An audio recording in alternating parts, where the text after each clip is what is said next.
Halo teman-teman, kembali lagi di channel YouTube Dwi Serba Serbi, tempat dimana keseruan, pembelajaran, dan informasi menjadi satu teman-teman. Jangan lupa bagi kalian yang baru pertama kali nonton ini YouTube channel atau nemu YouTube channel ini, jangan lupa untuk klik tombol subscribe, tombol merah di bawah video ini menjadi abu-abu teman-teman. Jangan lupa ya teman-teman. Terus jangan lupa untuk nyalakan lonceng notifikasi agar kalian tidak ketinggalan updatean terbaru dari channel ini teman-teman. So, jangan lama-lama, lanjut ke videonya.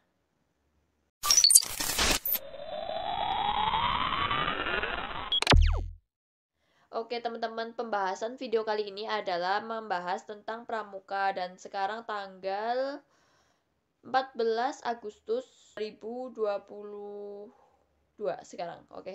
Dan hari pramuka itu tanggal 14 Agustus 1961 teman-teman. Jadi buat kalian yang pengen tahu sejarah pramuka, nonton video ini sampai selesai teman-teman.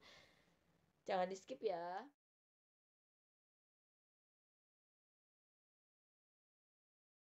Dikutip dari Wikipedia, kata pramuka merupakan singkatan dari Praja Muda Karana, yang memiliki arti rakyat muda yang suka berkarya. Pramuka merupakan sebutan bagi anggota gerakan pramuka, yang meliputi pramuka siaga, pramuka penggalang, pramuka penegak dan pramuka pandega. Masa Republik Indonesia. Sebulan sesudah proklamasi kemerdekaan Republik Indonesia, beberapa tokoh kepanduan berkumpul di Yogyakarta dan bersepakat untuk membentuk Panitia Kesatuan Kepanduan Indonesia sebagai suatu panitia kerja, menunjukkan pembentukan satu wadah organisasi kepanduan untuk seluruh bangsa Indonesia dan segera mengadakan Kongres Kesatuan Kepanduan Indonesia. Kongres yang dimaksud dilaksanakan pada tanggal 27 sampai 29 Desember tahun 1945 di Surakarta dengan hasil terbentuknya Pandu Rakyat Indonesia. Perkumpulan ini didukung oleh segenap pimpinan dan tokoh serta dikuatkan dengan janji ikatan sakti. Lalu pemerintah RI mengakui sebagai satu-satunya organisasi kepanduan yang ditetapkan dengan keputusan Menteri Pendidikan, Pengajaran dan Kebudayaan nomor 93, Bak. A. Tertanggal tanggal 1 Februari tahun 1947. Tahun-tahun sulit dihadapi oleh Pandu Rakyat Indonesia karena serbuan Belanda. Bahkan pada peringatan kemerdekaan tanggal 17 Agustus tahun 1948 waktu diadakan api unggun di halaman Gedung Pegangsaan Timur 56, Jakarta, senjata Belanda mengancam dan memaksa Suprapto menghadap Tuhan, gugur sebagai martir gerakan kepanduan di Indonesia. Di daerah yang diduduki Belanda, Pandu Rakyat dilarang berdiri. Keadaan ini mendorong berdirinya perkumpulan lain seperti Kepanduan Putra Indonesia KPI, Pandu Putri Indonesia PPI, Kepanduan Indonesia Muda KIM. Masa perjuangan bersenjata untuk mempertahankan negeri tercinta merupakan pengabdian juga bagi para anggota pergerakan kepanduan di Indonesia. Kemudian berakhirlah periode perjuangan bersenjata untuk menegakkan dan mempertahankan kemerdekaan itu. Pada waktu inilah Pandu Rakyat Indonesia mengadakan Kongres 2 di Yogyakarta pada tanggal 20 sampai 22 Januari tahun 1950. Kongres ini antara lain memutuskan untuk menerima konsep baru, yaitu memberi kesempatan kepada golongan khusus untuk menghidupkan kembali bekas organisasinya masing-masing dan terbukalah suatu kesempatan bahwa Pandu Rakyat Indonesia bukan lagi satu-satunya organisasi kepanduan di Indonesia dengan keputusan Menteri PP dan K nomor 2344 Kap tertanggal tanggal 6 September tahun 1951 dicabutlah pengakuan pemerintah bahwa Pandu Rakyat Indonesia merupakan satu-satunya wadah kepanduan di Indonesia. Jadi keputusan nomor 93, Bak. A tertanggal tanggal 1 Februari tahun 1947 itu berakhir sudah. Mungkin agak aneh juga kalau direnungi, sebab 10 hari sesudah keputusan Menteri No. 2334 Kap itu keluar, maka wakil-wakil organisasi kepanduan mengadakan konferensi di Jakarta. Pada saat inilah tepatnya tanggal 16 September tahun 1951 diputuskan berdirinya Ikatan Pandu Indonesia IPINDO sebagai suatu federasi. Pada 1953 IPindo berhasil menjadi anggota Kepanduan Sedunia. IPindo merupakan federasi bagi organisasi kepanduan putra, sedangkan bagi organisasi puteri terdapat dua federasi yaitu PKPI Persatuan Kepanduan Puteri Indonesia, dan POPPINDO Persatuan Organisasi Pandu Puteri Indonesia. Kedua federasi ini pernah bersama-sama menyambut singgahnya Lady Baden-Powell ke Indonesia, dalam perjalanan ke Australia. Dalam peringatan Hari Proklamasi Kemerdekaan Republik Indonesia yang ke-10 IPindo menyelenggarakan Jambore Nasional, bertempat di Ragunan, Pasar Minggu pada tanggal 10-20 Agustus tahun 1955, Jakarta. IPindo sebagai wadah pelaksana kegiatan kepanduan merasa perlu menyelenggarakan seminar agar dapat gambaran upaya untuk menjamin kemurnian dan kelestarian hidup kepanduan. Seminar ini diadakan di Tugu, Bogor pada bulan Januari tahun 1957. Seminar Tugu ini menghasilkan suatu rumusan yang diharapkan dapat dijadikan acuan bagi setiap gerakan kepanduan di Indonesia. Dengan demikian diharapkan kepramukaan yang ada dapat dipersatukan. Setahun kemudian pada bulan November tahun 1958, pemerintah RI, dalam hal ini Departemen PP dan K mengadakan seminar di Ciloto, Bogor, Jawa Barat, dengan topik Penasionalan Kepanduan. Kalau Jambore untuk Putra dilaksanakan di Ragunan Pasar Minggu Jakarta, maka PKPI menyelenggarakan perkemahan besar untuk puteri yang disebut Desa Semanggi bertempat di Ciputat. Desa Semanggi itu terlaksana pada tahun 1959. Pada tahun ini juga IPindo mengirimkan kontingennya ke Jambore Dunia di Mt. Makiling, Filipina. Nah, masa-masa kemudian adalah masa menjelang lahirnya Gerakan Pramuka. Kelahiran Gerakan Pramuka Indonesia. Gerakan Pramuka lahir pada tahun 1961, jadi kalau akan menyimak latar belakang lahirnya Gerakan Pramuka, orang perlu mengkaji keadaan, kejadian dan peristiwa pada sekitar tahun 1960. Dari ungkapan yang telah dipaparkan di depan kita lihat bahwa jumlah perkumpulan kepanduan di Indonesia waktu itu sangat banyak. Jumlah itu tidak sepadan dengan jumlah seluruh anggota perkumpulan itu. Peraturan yang timbul pada masa perintisan ini adalah Ketetapan MPRS Nomor I.MPRS 1960, tanggal 3 Desember tahun 1960 tentang Rencana Pembangunan Nasional Semesta Berencana. Dalam ketetapan ini dapat ditemukan paragraf 330 yang menyatakan bahwa dasar pendidikan di bidang kepanduan adalah Pancasila. Seterusnya penertiban tentang kepanduan pasal 741, dan pendidikan kepanduan supaya diintensifkan dan menyetujui rencana pemerintah untuk mendirikan pramuka pasal 349 ayat 30. Kemudian, kepanduan supaya dibebaskan dari sisa-sisa Lord Baden-Powellisme, lampiran C ayat 8. Ketetapan itu memberi kewajiban agar pemerintah melaksanakannya. Karena itulah Presiden, Mandataris MPRS pada tanggal 9 Maret tahun 1961 mengumpulkan tokoh-tokoh dan pemimpin Gerakan Kepanduan Indonesia, bertempat di Istana Negara. Hari Kamis malam itulah Presiden mengungkapkan bahwa kepanduan yang ada harus diperbaharui, metode dan aktivitas pendidikan harus diganti, seluruh organisasi kepanduan yang ada dilebur menjadi satu yang disebut pramuka. Presiden juga menunjuk panitia yang terdiri atas Sri Sultan Hamengkubuwono ke-9, Menteri P dan Kaprof. Prijono, Menteri Pertanian Dr. A. Aziz Saleh dan Menteri Transmigrasi, Koperasi dan Pembangunan Masyarakat Desa, Ahmadi. Panitia ini tentulah perlu sesuatu pengesahan. Dan kemudian terbitlah Keputusan Presiden RI Nomor 112 Tahun 1961 tanggal 5 April tahun 1961, tentang Panitia Pembantu Pelaksana Pembentukan Gerakan Pramuka dengan susunan keanggotaan seperti yang disebut oleh Presiden pada tanggal 9 Maret tahun 1961. Ada perbedaan sebutan atau tugas panitia antara pidato Presiden dengan keputusan Presiden itu. Masih dalam bulan April itu juga, keluarlah Keputusan Presiden RI Nomor 121 Tahun 1961 tanggal 11 April tahun 1961 tentang Panitia Pembentukan Gerakan Pramuka. Anggota panitia ini terdiri atas Sri Sultan Hamengkubuwono IX Prof. Prijono, Dr. A. Aziz Saleh, Ahmadi dan Muljadi Jojo Martono, Menteri Sosial.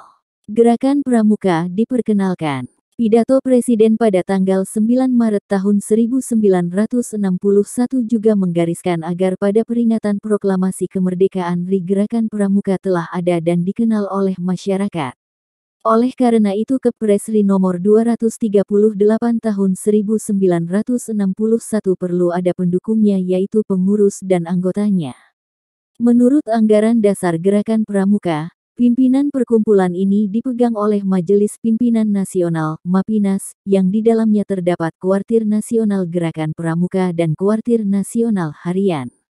Badan pimpinan pusat ini secara simbolis disusun dengan mengambil angka keramat 17-8, 45, yaitu terdiri atas MAPINAS beranggotakan 45 orang diantaranya duduk dalam Kuarnas 17 orang dan dalam Kuarnasri 8 orang. Namun dalam realisasinya seperti tersebut dalam Kepres RI Nomor 447 Tahun 1961, tanggal 14 Agustus tahun 1961 jumlah anggota MAPINAS menjadi 70 orang dengan rincian dari 70 anggota itu 17 orang diantaranya sebagai anggota Kuarnas dan 8 orang diantara anggota Kuarnas ini menjadi anggota Kuarnari. MAPINAS diketuai oleh Dr. Ir. Soekarno, Presiden RI dengan Wakil Ketua I, Sri Sultan Hamengkubuwono ke-9 dan Wakil Ketua II Brigjen TNI Dr. A. Aziz Saleh. Sementara itu dalam Kuarnas, Sri Sultan Hamengkubuwono ke-9 menjabat Ketua dan Brigjen TNI Dr. A. Aziz Saleh sebagai Wakil Ketua merangkap Ketua Kuarnari. Gerakan Pramuka secara resmi diperkenalkan kepada seluruh rakyat Indonesia pada tanggal 14 Agustus tahun 1961 bukan saja di ibu kota Jakarta, tetapi juga di tempat yang penting di Indonesia. Di Jakarta sekitar 10.000 anggota Gerakan Pramuka mengadakan apel besar yang diikuti dengan pawai pembangunan dan defile di depan Presiden dan berkeliling Jakarta. Sebelum kegiatan pawai defile, Presiden melantik anggota MAPINAS, Kuarnas dan Kuarnari, di Istana Negara, dan menyampaikan anugerah tanda penghargaan dan kehormatan berupa Panji Gerakan Kepanduan Nasional Indonesia Kepres Nomor 448 Tahun 1961, yang diterimakan kepada Ketua Kuartir Nasional, Sri Sultan Hamengkubuwono ke-9 sesaat sebelum pawai defile dimulai. Peristiwa perkenalan tanggal 14 Agustus tahun 1961 ini kemudian dilakukan sebagai Hari Pramuka yang setiap tahun diperingati oleh seluruh jajaran dan anggota Gerakan Pramuka. Pasca Reformasi, Pramuka dijadikan ekstrakurikuler wajib pada tahun 2013 dengan adanya kurikulum 2013. Meskipun demikian, sekolah-sekolah, terutama sekolah dasar, sudah menjadikan Pramuka sebagai ekstrakurikuler wajib sejak lama sebelum kebijakan ini. Pada Juli tahun 2017, pemerintah Indonesia menangguhkan dukungan untuk Gerakan Pramuka Indonesia setelah Ketua Kuartir Nasional Kuarnas Pramuka Adiaksa Daud menyatakan dukungannya untuk Hizbut Tahrir. 8. Karena Hizbut Tahrir bertentangan dengan landasan legislatif Indonesia Pancasila.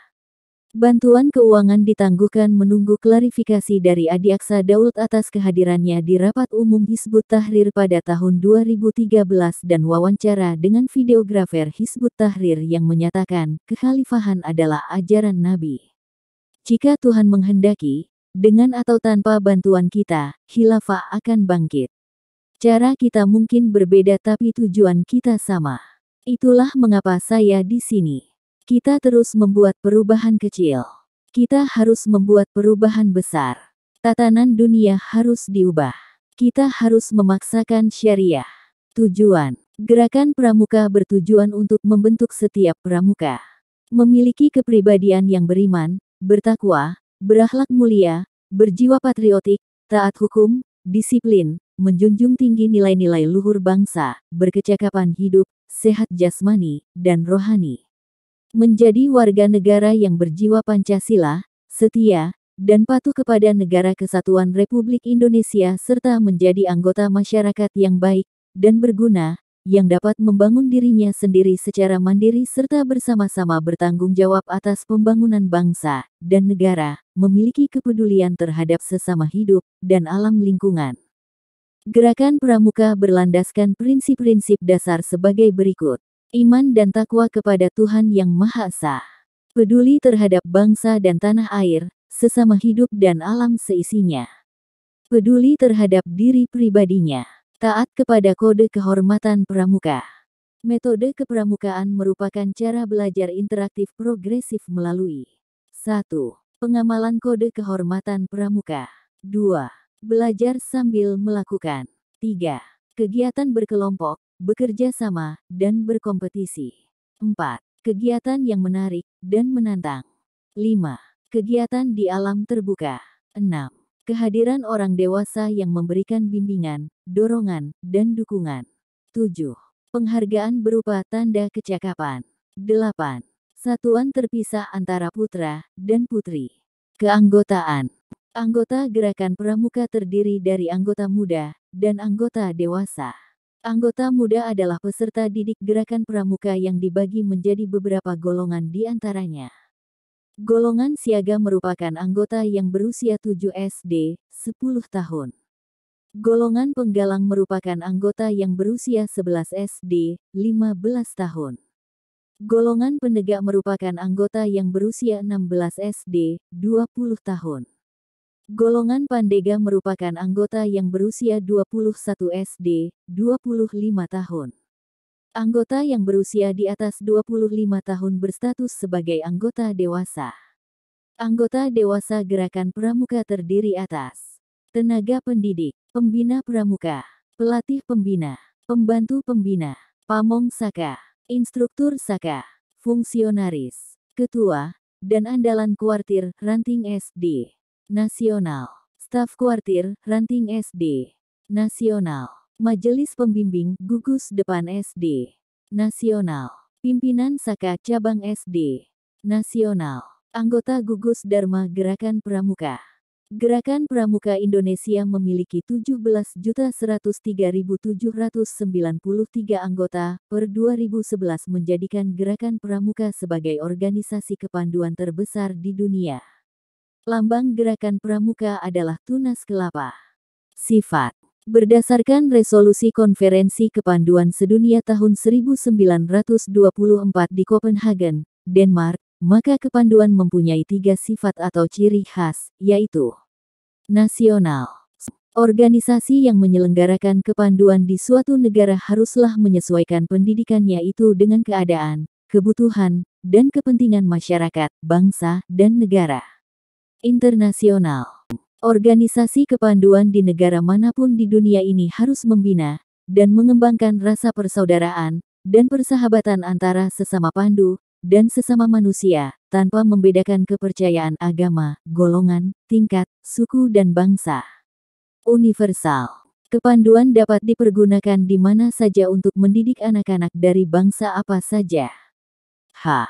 Mutahar salah seorang pejuang, pengubah lagu, dan tokoh pramuka menciptakan sebuah himne pramuka bagi Gerakan Pramuka.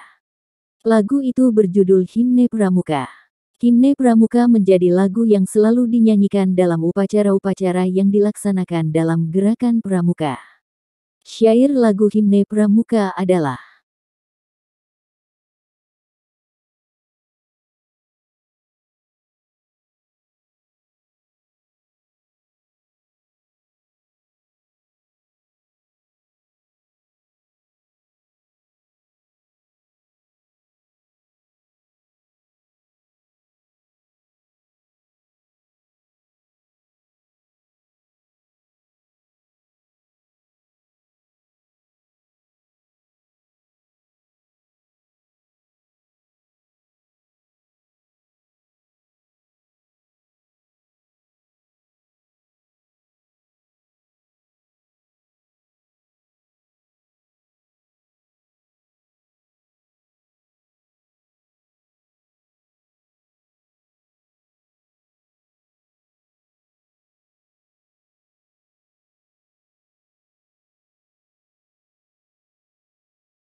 kehormatan dalam gerakan pramuka terdiri dari 3 janji yang disebut Trisatya, dan 10 moral yang disebut Dasadharma. Khusus untuk golongan siaga kode kehormatan terdiri dari 2 janji yang disebut Dwisatya, dan 2 moral yang disebut Dwidharma. Trisatya Pramuka. Demi kehormatanku aku berjanji akan bersungguh-sungguh menjalankan kewajibanku terhadap Tuhan dan Negara Kesatuan Republik Indonesia, mengamalkan Pancasila, menolong sesama hidup, dan mempersiapkan diri serta membangun masyarakat, menepati Dasadharma. Dasadharma Pramuka. Takwa kepada Tuhan Yang Maha Esa, cinta alam, dan kasih sayang sesama manusia, patriot yang sopan dan kesatria, patuh, dan suka bermusyawarah, rela menolong, dan tabah, rajin, terampil, dan gembira, hemat, cermat, dan bersahaja, disiplin, berani, dan setia, bertanggung jawab, dan dapat dipercaya, suci dalam pikiran, perkataan, dan perbuatan. Terima kasih sudah nonton sampai selesai teman-teman. Jangan lupa untuk klik tombol like, komen di bawah, dan share ke teman-teman kalian. Terima kasih. Wassalamualaikum warahmatullahi wabarakatuh.